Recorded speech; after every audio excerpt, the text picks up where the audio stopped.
orator is pointed and impassioned. He who wants to persuade should put his trust not in the right argument, but in the right word.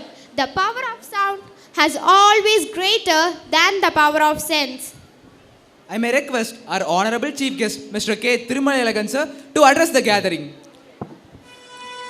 திரு என்றாலே அழகு, மலை என்றால் நிலை. ஆனால் நம் பள்ளிக்கு இன்று திருவும் மலையும் அழகுமாய் சேர்ந்து திருமலை அழகராய் சிறப்பு விருந்தினராய் வந்துள்ளார் திரு திருமலை அழகன் ஐயா அவர்கள். நாடறிந்த அவரை பற்றி நாம் அறிய சில முத்துக்கள். இவர் இதுவரை எழுதிய நூல்கள் 7, அரங்கேற்றிய நாடகங்கள் 20, தொலைக்காட்சி நிகழ்ச்சிகள் 400, மேடை நிகழ்ச்சிகள் 2500. இந்த மேடை நிகழ்ச்சியோடு சேர்த்து 2501 கூட இருக்கலாம். சிறுகதைகள் 60, கவிதைகள் 3000, வானொலி நிகழ்ச்சிகள் 20. இவரது கதை வசனத்தில் திருமலையும் அனந்தனும் என்னும் திரைப்படம் படப்பிடிப்பில் உள்ளது. பெற்ற விருதுகள்: தமிழன்னை விருது, நல்லாசிரியர் விருது, மாமனிதர் விருது, தன்னிகரற்ற சாதனை தமிழர் விருது, உரைச்செம்மல் விருது, தமிழ்நாடு அரசு தேர்வுகள் இயக்குநரகம் வழங்கிய KPK கல்வி விருது, சிறந்த நாடக ஆசிரியர், சிறந்த இயக்குனர் விருது, சிறந்த நூலாசிரியர் விருது, இப்படி பல விருதுகளுக்கெல்லாம் சொந்தக்காரரான இவர் நமது செவிகளுக்கு விருந்து வைக்கிறார். சிறப்பு விருந்தினரே வருக, சிறப்பான உரை தருக.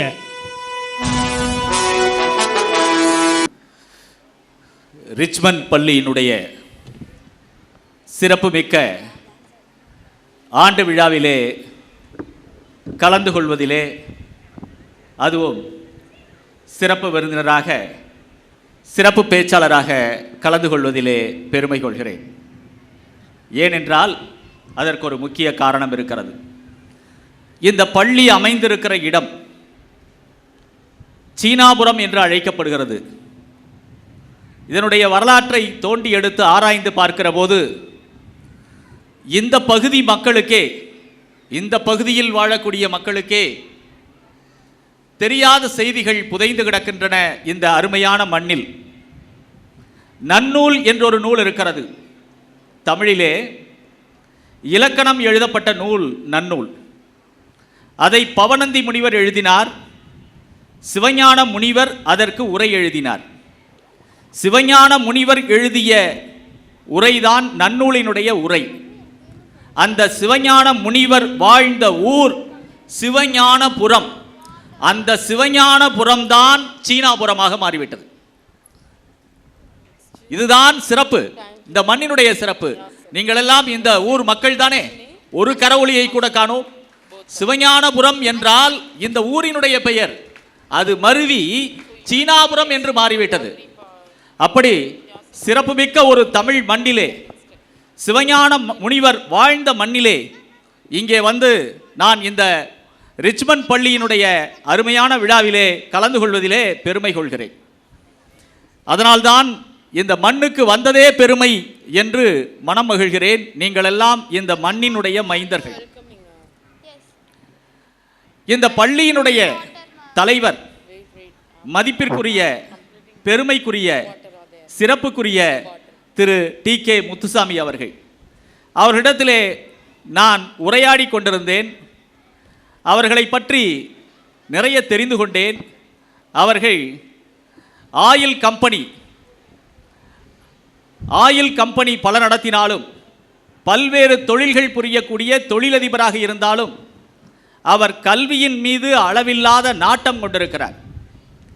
அதுவும் நாட்டம் என்று சொன்னால் இந்த கல்வி நிறுவனத்தை எப்படி உருவாக்க வேண்டும். இந்த ரிச்மண்ட் பள்ளி இன்றைக்கு CBSE பள்ளியாகவும், மெட்ரிக் பள்ளியாகவும், IIT கோச்சிங் தரக்கூடிய பள்ளியாகவும், இன்னமும் CAவுக்கான ஃபவுண்டேஷன் தரக்கூடிய பள்ளியாகவும், இன்னமும் CBSE பள்ளியில் 6ஆம் வகுப்பு முதலே போட்டித் தேர்வுகளுக்காக மாணவர்களை தயாரிக்கக்கூடிய பள்ளியாகவும் உருவாக்கக்கூடிய தலைமை பொறுப்பிலே இருக்கக்கூடிய TK முத்துசாமி ஐயா அவர்களுக்கு என்னுடைய முதல் வணக்கத்தை தெரிவித்துக் கொள்கிறேன். உங்கள் கரவொலியோடு நிறைய பேர் மாலை நேரத்திலேயே தூங்கிட்ட மாதிரி தெரியுது.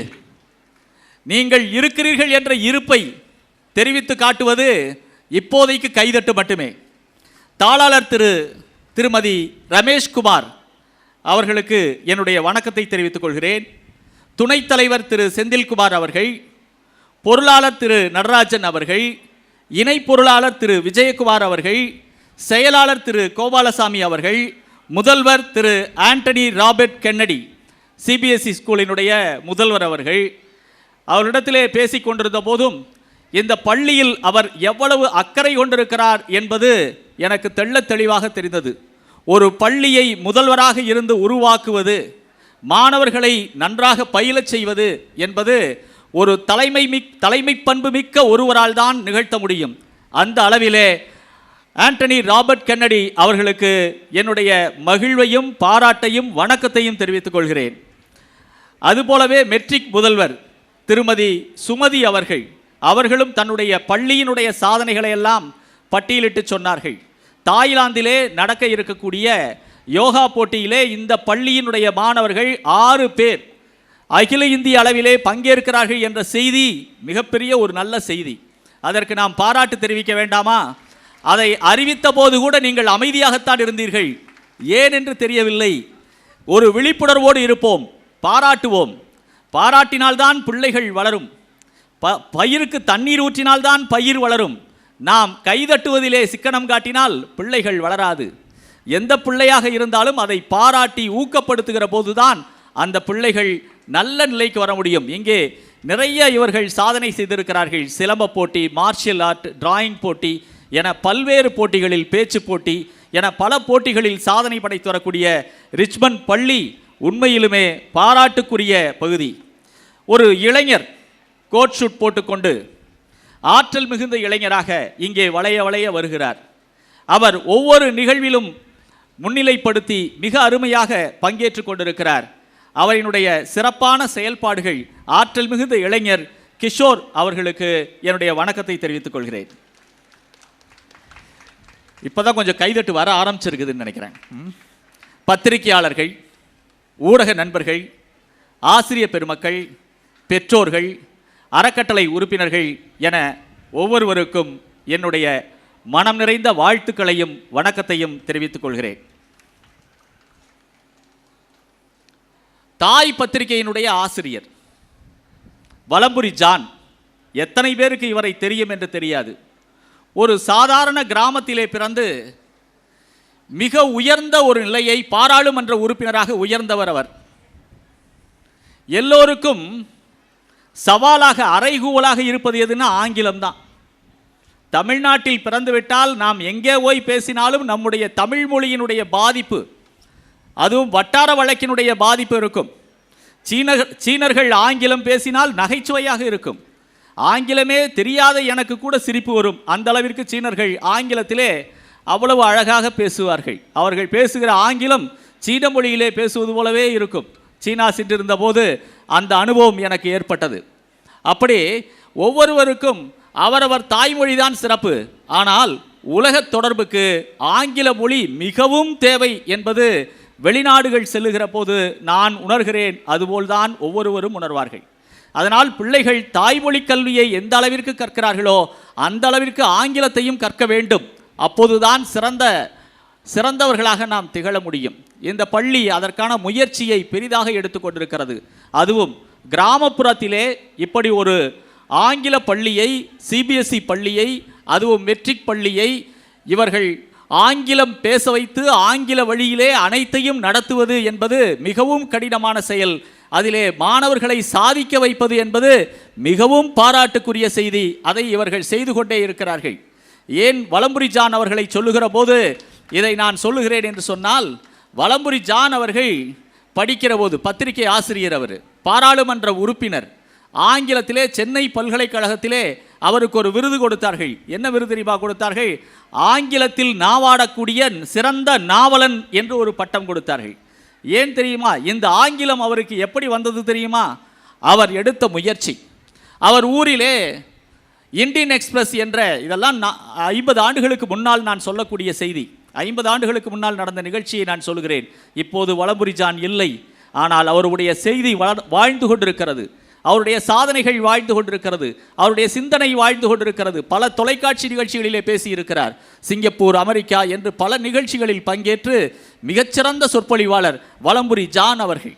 வலம்புரி ஜான் அவர்கள் ஒரு முறை வகுப்பறையிலே, அவருக்கு 4ஆம் வகுப்போ 2ஆம் வகுப்போ தெரியவில்லை, அப்படி படிக்கிற போது கணக்கு ஆசிரியர் வந்திருக்கிறார். கணக்கு ஆசிரியர் வந்து ஒரு கேள்வி கேட்டிருக்கிறார். ஒரு மரத்தில் 10 குருவி இருந்துச்சு. துப்பாக்கி எடுத்து வேடன் சுட்டுட்டான். ஒரு பறவை செத்து போச்சு. மீதி எத்தனை இருக்குது அப்படின்னு கேட்டிருக்கிறாங்க. யார்கிட்ட? வலம்புரி ஜான் மாணவனாக இருக்கக்கூடிய வகுப்பறையில். வலம்புரி ஜான் வெகுவாக முயற்சி செய்து விரல்லாம் விட்டு எண்ணி பார்த்து 9 குருவிகள் மிச்சம் இருக்குது அப்படின்னு ஒன்று. டே அறிவு கட்ட முட்டாள், வெளியே போ, உனக்கு அறிவே இல்லையா அப்படின்னு கேட்டான். உடனே வலம்புரி ஜான் சற்று சிறுவன் மனம் நொந்து அமைதியாக வெளியேறுவதற்கு முன்பாக ஒரு கேள்வி கேட்டார். மரத்தில் எத்தனை குருவி இருக்குன்னு கேட்டிங்களா அப்படின்னு கேட்டார். மரத்தில் ஒரு குருவியும் இருக்காது. ஒரு குருவி செத்து போச்சு, மீதி 9 குருவியும் பறந்து போயிருக்கும். இது நமக்கு தெரிந்த விடை. ஆனால் அந்த வயதிலே அவர் கேட்டார், மரத்திலே எத்தனை குருவி இருக்கும் என்று நீங்கள் கேட்டீர்களா? எத்தனை குருவி இருக்கும் என்று கேட்டீர்கள். உயிரோடு 9 குருவிகள் இருக்கும் என்பதைத்தான் நான் சொன்னேன் என்று சொன்னார். இப்படி வகுப்பறையிலே அவருக்கு ஒரு அவமானம் நேர்ந்தது. அவர் அதை மனதிலே வைத்து கொண்டார், நான் கணக்கிலே சிறந்தவனாக வர வேண்டும் என்று. அதுபோல ஆங்கிலத்திலே சிறந்தவனாக வர வேண்டும் என்று அவருக்கு தோன்றுவதற்கு ஒரு வாய்ப்பு கிடைத்தது. என்ன வாய்ப்பு தெரியுமா? அவர் ஊரிலே ஒருவர் இருந்தார். அவர் ஜாதிக்காரர். அவர் என்ன ஜாதியோ அதே ஜாதிக்காரர் இருந்தார். இவருக்கு ஆங்கிலத்தில் அலாதியான பிரியம். எப்படியாவது ஆங்கிலத்தில் நல்லா பேசணும், ஆங்கிலம் படிக்கணும், ஆங்கிலம் தெரிந்து கொள்ள வேண்டும், ஆங்கிலத்திலே எல்லோரும் போல பேச வேண்டும் என்று விரும்பினார்.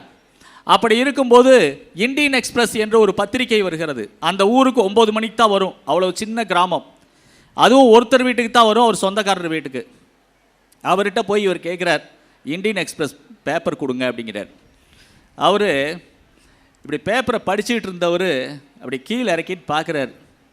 பதிலே சொல்லலை, அப்படி அவமானப்படுத்துகிறார். சரி, கொஞ்ச நேரம் கழிச்சு இவர் அப்படியே நின்றுக்கிட்டே இருக்கிறார். கொஞ்ச நேரம் கழித்து சொல்கிறார், ஏய் எங்கேயாவது தமிழ் பத்திரிக்கை ஏதாவது விற்கும், போய் வாங்கி படி, உனக்கெல்லாம் இந்தியன் எக்ஸ்பிரஸ் கேட்குதா அப்படின்னு அவமானப்படுத்துகிறார். இதையும் மனதில் வைத்து கொண்டார். அதற்கு பின்னால் ஒரு நாள் மிகவும் கடினப்பட்டு படித்து அவர் ஆங்கிலத்திலே நன்றாக படித்து பாராளுமன்ற உறுப்பினராக தேர்ந்தெடுக்கப்பட்டு பாராளுமன்றத்திலே பதவியேற்றுவிட்டு அவர் சொந்த ஊருக்கு வருகிறார். அப்போது சொல்லுகிறார் தன்னுடைய உதவியாளரிடத்திலே, 2 பேரை நீங்கள் இந்த ஊரிலே அழைக்க வேண்டும். ஒன்று என்னுடைய கணக்கு ஆசிரியர், அவரை நான் பழிவாங்க வேண்டும்.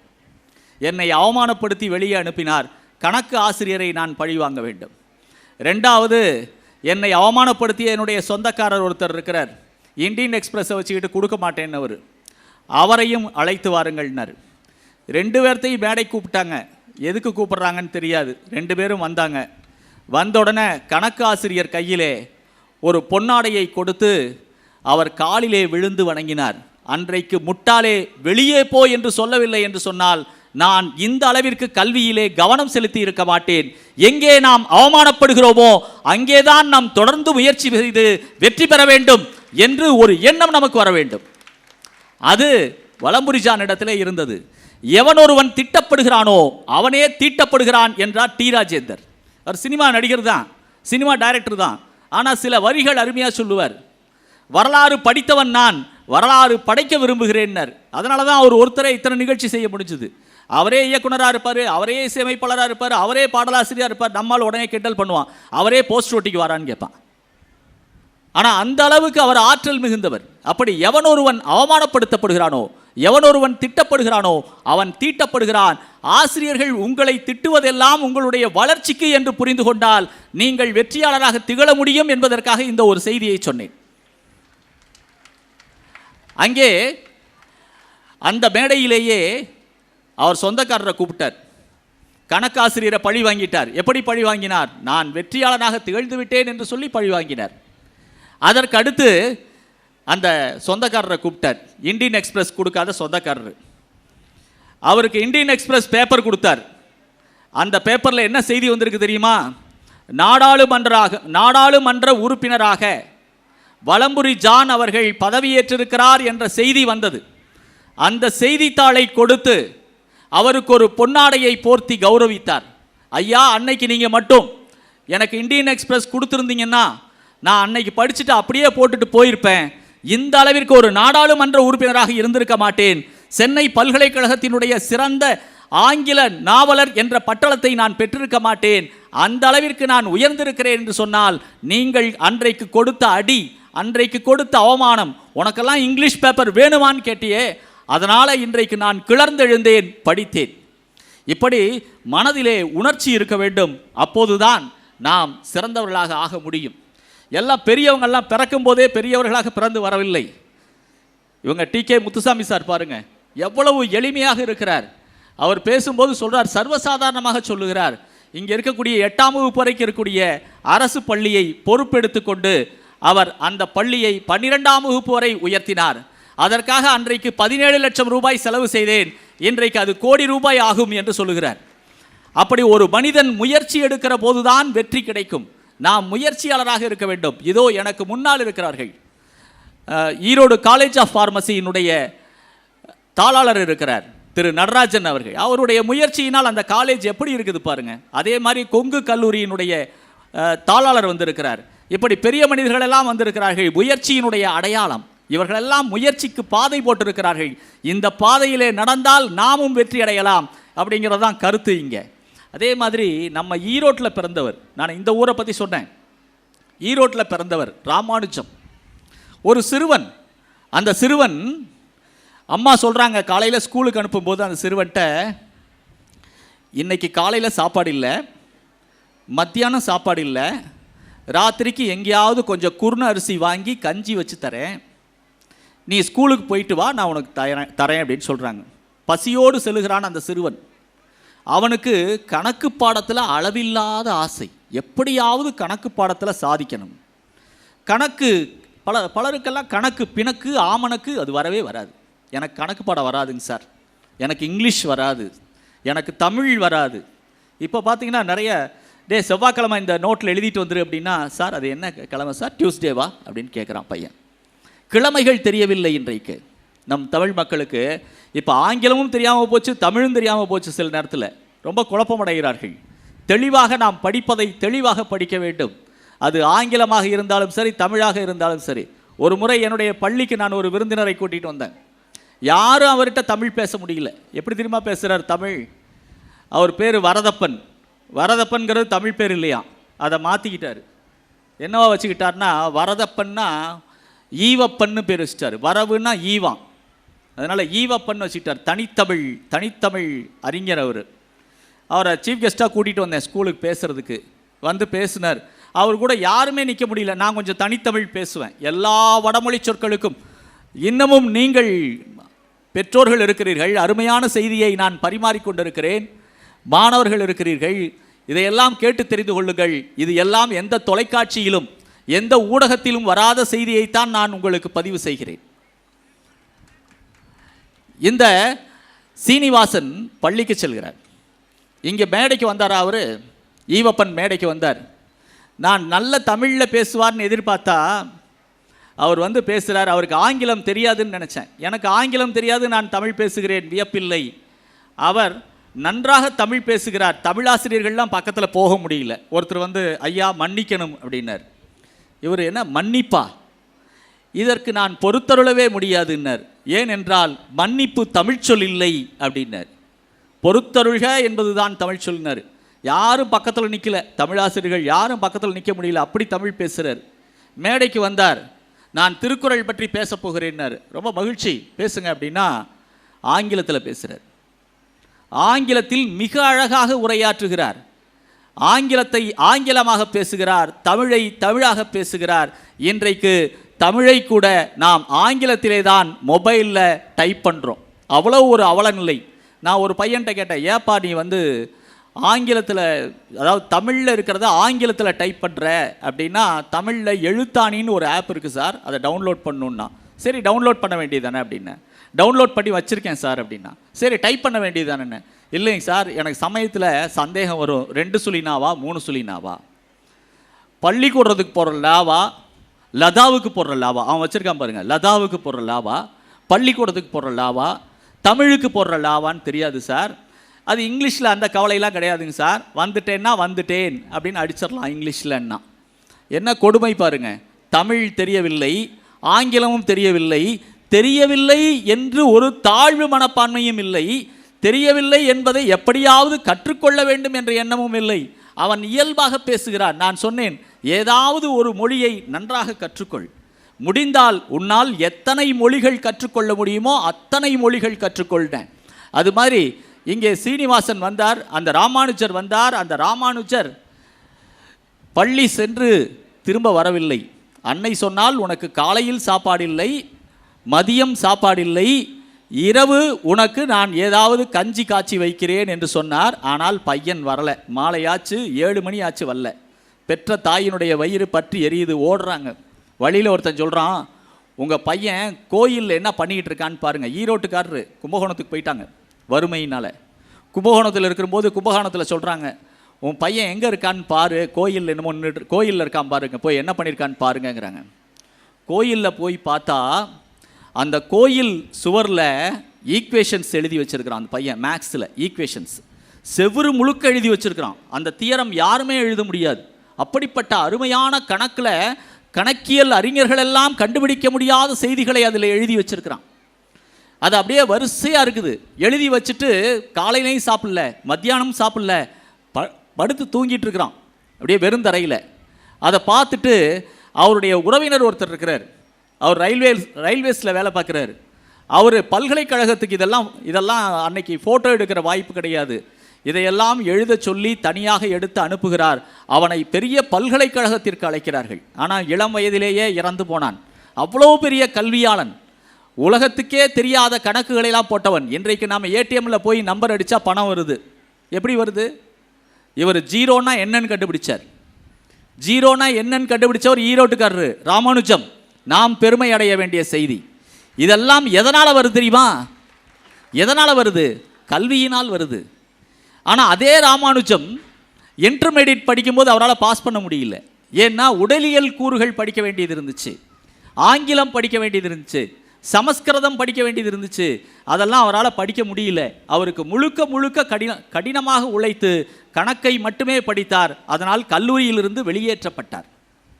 அதற்கப்புறம்தான் மீண்டும் நண்பர்கள் எல்லாம் உதவி செய்து மறுபடியும் கல்லூரியில் சேர்ந்து பயின்றார். அதற்கு பின்னால் மிகச்சிறந்த கணித மேதையாக உருவாகினார். இந்த இடத்துல நான் அரசியலுக்காக சொல்லவில்லை, ஒரு அறிஞர் என்பதற்காக சொல்லுகிறேன். அறிஞர் அண்ணாவை சொல்லுகிறேன். அறிஞர் அண்ணா எப்படிப்பட்டவர் தெரியுமா? தமிழன். எடின்பர்க் பல்கலைக்கழகத்தில் போய் பேசுகிறார். அங்கே இருக்க பத்திரிகையாளர்கள் கேட்குறாங்க, வாட் இஸ் யூனியன் என்று கேட்கிறார்கள். அப்படின்னா சங்கம்னா என்னன்னு கேட்குறாங்க. வாட் இஸ் யூனியன் அப்படிங்கிறாங்க. அதுக்கு அறிஞர் அண்ணா சொல்கிறார், யூனியன் இஸ் அன் ஆனியன் அப்படிங்கிறார். உடனே அவர்கள் சிரித்து விட்டு, அப்படின்னா என்னங்கிறாங்க. தமிழில் சொல்கிறார், சங்கம் என்பது வெங்காயம் அப்படிங்கிறார். இது என்ன ரைமிங்காக இருக்குன்னு சொல்கிறீங்களா, எதுகை முனையாக இருக்குன்னு சொல்கிறீங்களான்னு அறிஞர் அண்ணாவை கேலி செய்து பேசுகிறார்கள். அதற்கு அவர் சொல்லுகிறார், வெங்காயம் உரித்தால் இதழாக இருக்கும், உரித்தால் ஒன்றும் இருக்காது. சங்கம் என்றால் சங்கத்திலே உறுப்பினர்கள் இருப்பார்கள். ஒவ்வொரு உறுப்பினராக நீக்கிவிட்டால் அது வெங்காயம் போல ஒன்றும் இல்லாமல் ஆகிவிடும். அதனால்தான் யூனியன் ஈஸ் அன் ஆனியன் என்று சொன்னேன் என்று சொல்லுகிறார். எல்லோரும் வியந்தார்கள். இப்படிப்பட்ட ஒரு செய்தியை அவர் யோசித்து அழகாக சொல்லுகிறார். எடின்பர்க் பல்கலைக்கழகத்துக்கு போகிறார் அறிஞர் அண்ணா. எடின்பர்க் பல்கலைக்கழகத்தில் அவரை ஆராய்ச்சி மாணவர்கள் எல்லாம் சந்திக்கிறாங்க. ஒரு கூட்டம் ஆராய்ச்சி மாணவர்கள்லாம் சந்திக்கிறாங்க. அப்போ எடின்பர்க் பல்கலைக்கழகத்தில் அவர் பேசும்போது ஒரு மாணவன் கேட்கிறான், நீங்கள் கேள்வி கேட்கலாம்னு சொல்கிறாரு. மாணவன் கேட்கிறான், ஆராய்ச்சி மாணவன். அவனுடைய மனசில் என்ன நினைப்புனா, ஊர் உலகமே பாராட்டக்கூடிய அறிஞர் அண்ணாவை நாம் கேள்வி கேட்டு அவருக்கு பதில் தெரியவில்லை என்று சொன்னால் நமக்கு நம்முடைய புகைப்படம் நாளைக்கு பேப்பரில் வந்துடும், நம்மளை பற்றி எல்லாரும் பேச ஆரம்பிச்சிடுவாங்க. அதனால் எப்படியாவது அறிஞர் அண்ணாவை வீழ்த்திவிட வேண்டும் என்பதற்காக ஒரு கேள்வி கேட்கிறான். ஆங்கிலத்திலே கேள்வி கேட்கிறான், எடின்பர்க் பல்கலைக்கழகத்திலே கேள்வி கேட்கிறான். என்ன கேட்கிறான் தெரியுமா? அந்த கேள்வி மிக அற்புதமான கேள்வி. யூ நோ என்று கேட்கிறார். அவர் சிரித்து கொண்டே சொல்கிறார், ஐ நோ யூ நோ என்று சொல்லுகிறார். அங்கே இருக்கிற ஆங்கில பேராசிரியர்களுக்கே இவர்கள் பேசிக்கொள்வது புரியவில்லை. என்ன சொல்கிறீர்கள் அண்ணா என்று கேட்கிறார்கள். யூ நோ என்று அவன் கேட்டான். உங்களுக்கு யூனோ என்ற கவிஞனை தெரியுமா என்று அவன் கேட்கிறான். யூனோ என்பது ஒரு பெயர் சொல் என்று எனக்கு நன்றாக தெரிந்திருக்க வேண்டும் என்று சொன்னால் நான் யூனோவை படித்திருக்க வேண்டும். நான் யூனோவை படித்திருக்கிறேன், அதனால் எனக்கு தெரியும். நான் கன்னிமரா நூலகத்திலே பல புத்தகங்களை படித்திருக்கிறேன், அதில் யூனோவினுடைய புத்தகங்களையும் படித்திருக்கிறேன். அதனால் யூனோ என்பது ஒரு கவிஞனினுடைய பெயர் என்று தெரியும். அதனால் யூனோ உங்களுக்கு யூனோவை தெரியுமா என்று கேட்டான். அதற்கு நான் சொன்னேன், ஐ நோ யூனோ, எனக்கு யூனோவை நன்றாக தெரியும். ஆனால் நான் தெரிந்த அளவிற்கு உனக்கு தெரியுமா? ஐ நோ யூனோ என்று திரும்ப கேட்டேன் என்ற உடனே அங்கே அரங்கம் அதிர கரவொலி எழுந்து கொண்டே இருந்தது. எங்கோ இருந்து தமிழகத்திலே இருந்து செல்லுகிற ஒரு அறிஞரை, எடின்பர்க் பல்கலைக்கழகத்தில் இருக்கக்கூடிய ஒரு மாணவன் ஏதோ ஒரு பெயர் தெரியாத ஒரு கவிஞரை பற்றி சொல்லி உங்களுக்கு தெரியுமா என்று கேட்கிறான். அதற்கும் இவர் அழகான ஆங்கிலத்திலே பதில் சொல்லுகிறார் என்று சொன்னால் அறிஞர் அண்ணாவினுடைய பெருமையை நாம் நினைத்து பார்க்க வேண்டும். அறிஞர் அண்ணா, அவருக்கு தொண்டையில் புற்றுநோய். பல இதில் நானும் விக்கிபீடியாவில் எல்லாம் போட்டு பார்த்தேன். அந்த செய்தி மறைக்கப்பட்டிருக்கிறதா இல்லை அது வெளியிடப்படவில்லையா? ஏன்னா விக்கிபீடியாவில் போடும்போதே மேலே ஒரு வரி போட்டிருப்பான், இது திருத்தத்திற்கு உட்பட்டதுன்னு. நாமளே கூட திருத்தலாம், அதில் திருத்தத்திற்கு உட்பட்டதுன்னு. அறிஞர் அண்ணாவுக்கு முதலமைச்சராக இருந்தபோது பேச்சால் தான் அவர் நாட்டை பிடிச்சார். பேச்சாற்றலால் தான் நாட்டை பிடித்த ஒரே மனிதர் அறிஞர் அண்ணா தான். அவர் இறந்தது கின்னஸ் ரெக்கார்டு தெரியுமா? ஒரு மனிதன் செத்தது கின்னஸ் ரெக்கார்டு, ஒரு மனிதன் வாழ்ந்து சாதனை செய்தால் கின்னஸ் ரெக்கார்டு.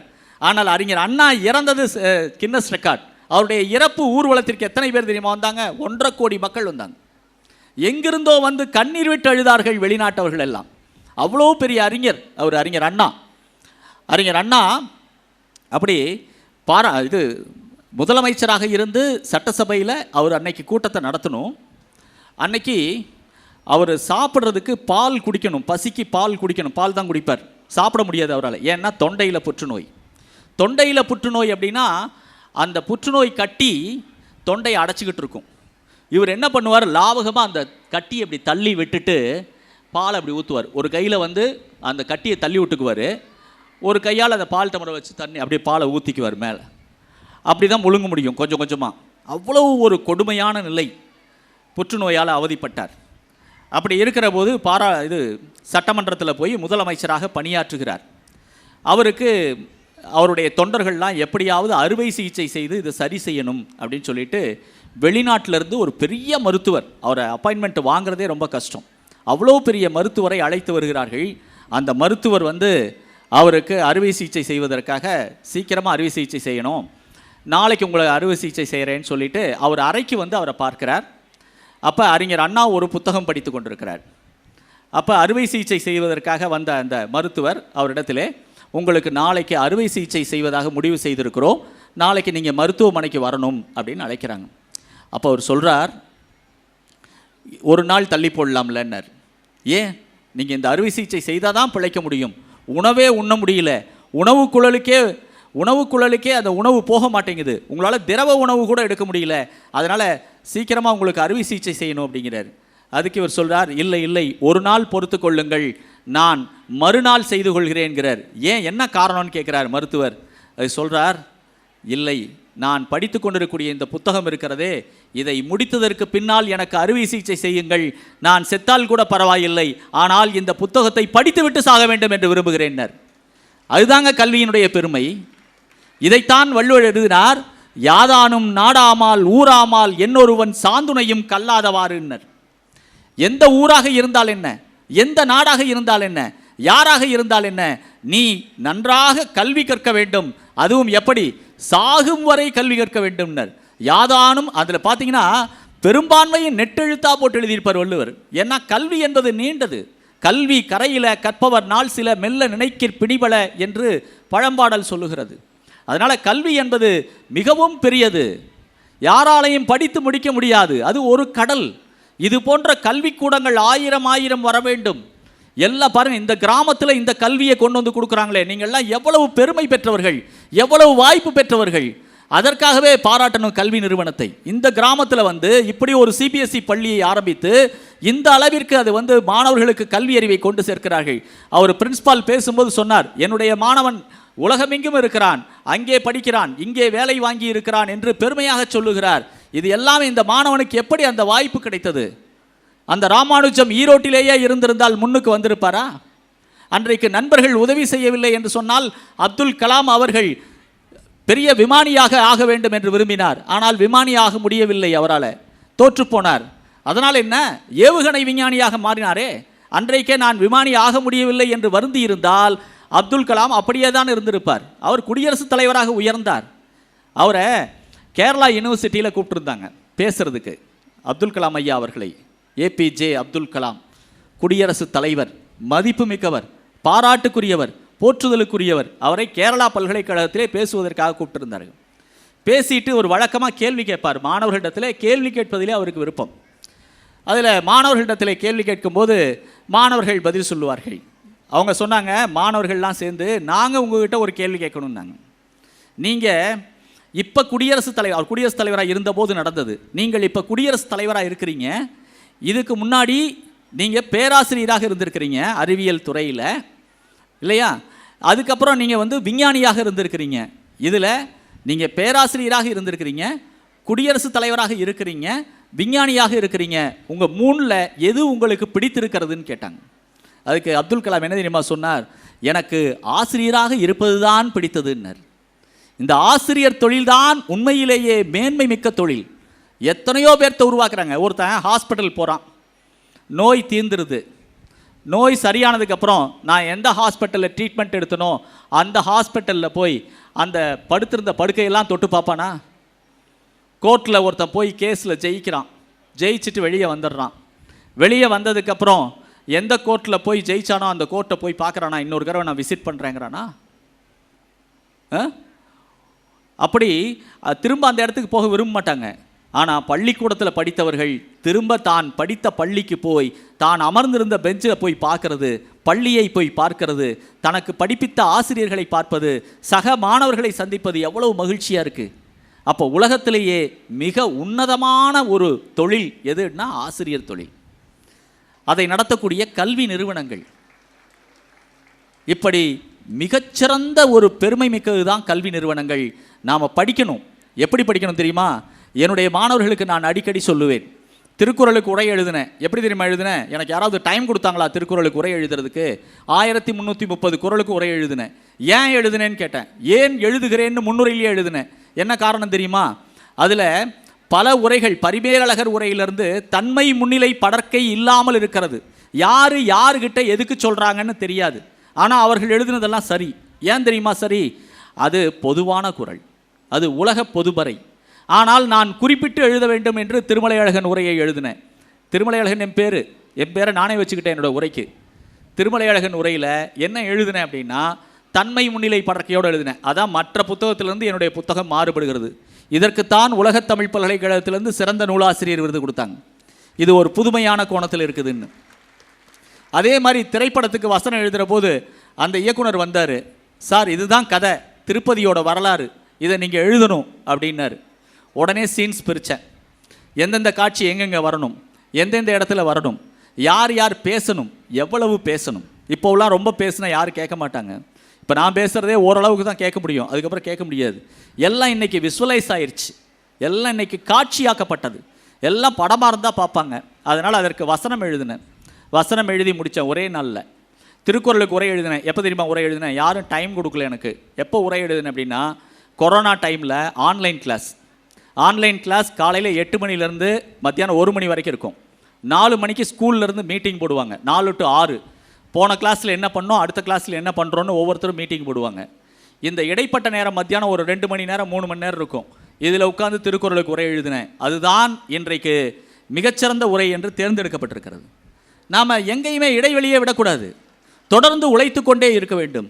நான் மாணவர்களுக்கு சொல்லுவேன், அழுது அழுது படி, அழாமல் இருப்பதற்கு படி. தொழுது தொழுது படி, பிறர் உன்னை தொழும்படி படி, விழுந்து விழுந்து படி, விழாமல் இருப்பதற்கு படி, தொடர்ந்து படி, படி, தினப்படி, முறைப்படி, தமிழ் படி, எல்லா மொழியும் படி, விடியும் வரை படி, விடிந்ததற்கு பின்னாலும் படி, வாழ்க்கை விடிவதற்காக படி. ஓடி ஓடி செத்தவர்கள் உண்டு, ஆடி ஆடி விழுந்தவர்கள் உண்டு, பாடி பாடி ஓய்ந்தவர்கள் உண்டு. படித்து படித்து எவனாவது செத்திருக்கிறான் என்று கேட்டிருக்கிறீர்களா? கேட்டிருக்கிறீர்களா? கிடையவே கிடையாது. படிப்பு நம்மை வாழ்விக்கும், உயர்த்தும்.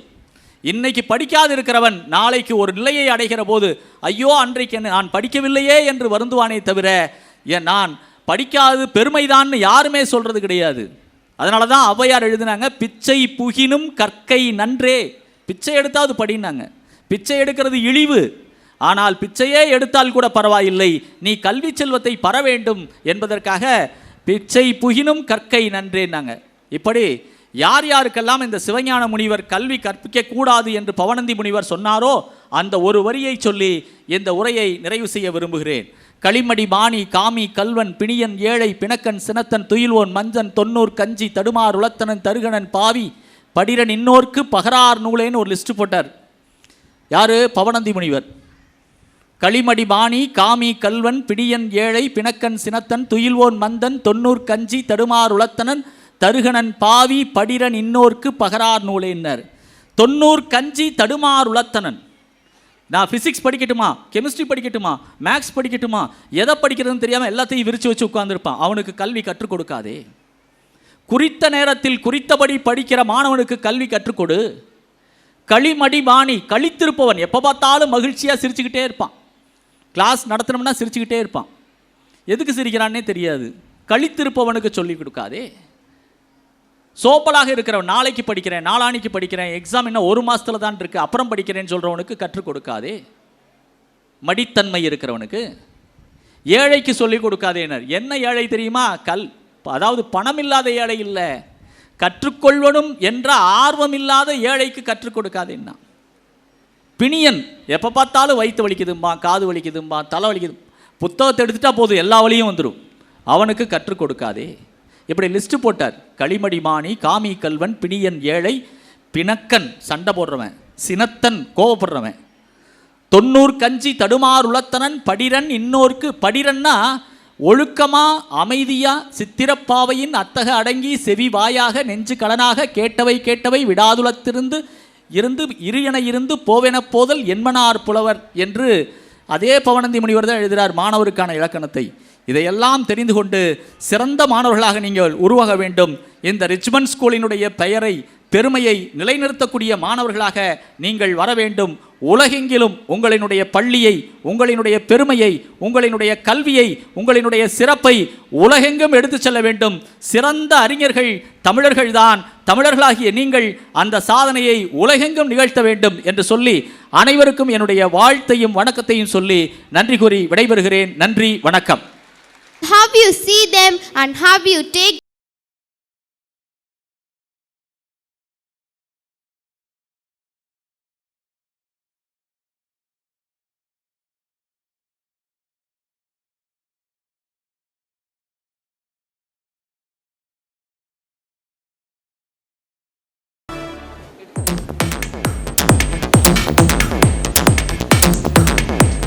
அன்பு பெற்றோர்களே, அருமை மாணவி செல்வங்களே, கல்விக்காக சீரிய பணியை ஆற்றிக் கொண்டிருக்கக்கூடிய தலைவர் டி.கே. முத்துசாமி ஐயா அவர்களுக்கு நான் எழுதிய திருக்குறள் திருமலை அழகன் உரை என்ற நூலை இந்த மேடையிலே உங்கள் கரவொலியோடு வழங்க விரும்புகிறேன்.